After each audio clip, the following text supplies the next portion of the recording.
हीर ने नवाब के नाम का इस्तेमाल किया और यह बात गुलाब को अंदर से चुभ तो गई, लेकिन उसने हीर को परमिशन भी दे दी और ताना भी मारा। जी हाँ गाइस, कलर्स के नए पॉपुलर शो टू जूलियट जट दी के अपकमिंग ट्रैक में एक ऐसा मोड़ आने वाला है जिसे देखने के बाद दर्शक भी चौंक जाएंगे।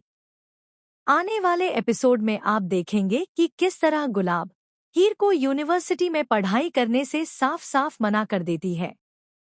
वजह, उसकी दूसरी बहू ने उसके दिमाग में ये बात बैठा दी है कि उस यूनिवर्सिटी में पढ़ने के बाद लड़कियों के पर निकल आते हैं और फिर वो किसी की बात नहीं सुनती।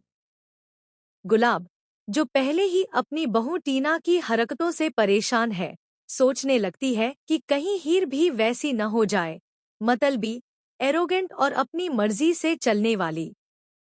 हीर, जो हमेशा से पढ़ाई करना चाहती है, जब यह सुनती है तो वह टूट जाती है, लेकिन हार मानने वालों में से नहीं है। जब उसे घर से परमिशन नहीं मिलती तो वह एक नया पैतरा अपनाती है। वह नवाब से बात करने लगती है, भले ही नवाब अभी होश में नहीं है, और कहती है, नवाब, आई एम रियली सॉरी।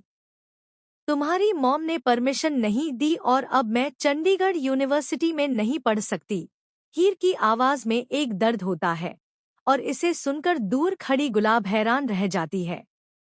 उसे अचानक याद आता है कि उसने अपने बेटे नवाब से वादा किया था कि वह उसकी हर इच्छा पूरी करेगी, और नवाब हमेशा से चाहता था कि हीर पढ़े, आगे बढ़े।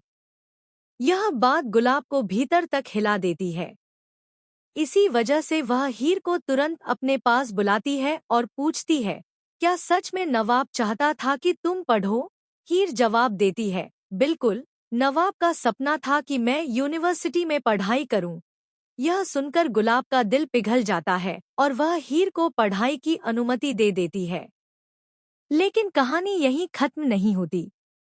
जैसे ही हीर वहां से जाने लगती है, गुलाब उसे रोकती है और कहती है कि जब तक यूनिवर्सिटी में एडमिशन शुरू होंगे, तब तक शायद नवाब होश में लौट आए।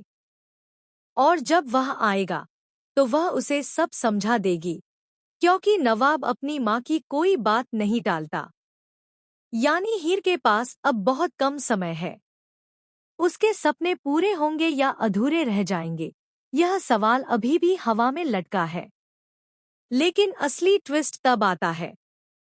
रात के समय हीर अपने कमरे में बैठी एडमिशन फॉर्म भर रही होती है।